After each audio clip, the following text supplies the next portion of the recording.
Hello, welcome back once again to our study on the Sermon on the Mount. This week we're looking at giving to the needy.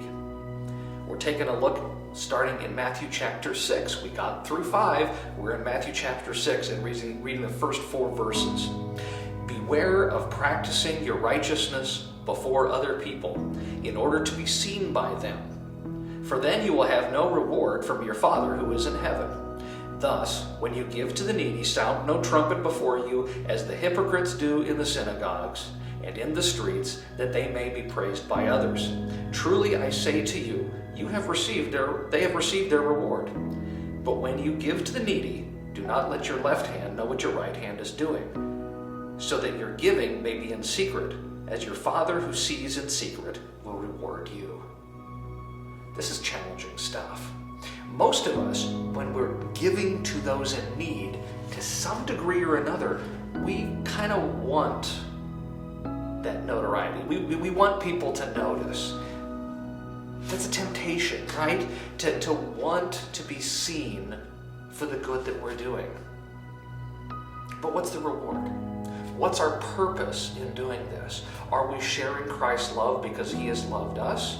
Or do we desire to receive love back for the things that we do? Here, Jesus is even suggesting to some degree that we don't even keep track of what it is we do. You know, remember later in Matthew 28, Jesus is talking about the resurrection and how God will be blessing and thanking people for all the good they did, and they'll respond saying, Lord, when did we see you hungry and feed you, or thirsty and give you drink? And when did we see a stranger and welcome you, or naked and clothe you? And when did we see you sick or in prison and visit you? You see, naturally what we ought to be doing is not focusing on the good we do, but simply doing the good that God has blessed us and equipped us to do.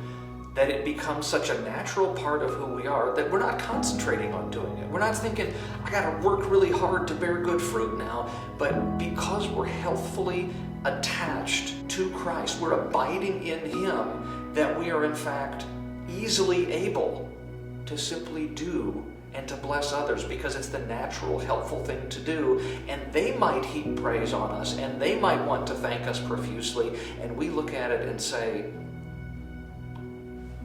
what did I even do?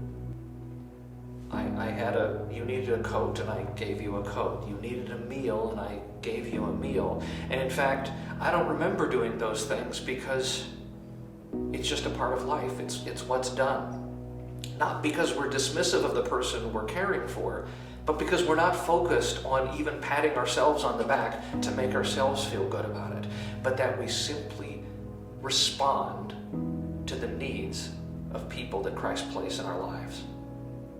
So we're not doing this for public adoration. We're not, passing the plate and dropping in the offering, and then if nobody notices, reaching back in to drop it in to make sure somebody hears. No, in fact, we're simply giving because there's a need and we can respond to it. And if no one ever knows about it, perhaps all the better. Because our Heavenly Father knows, and that's the reward.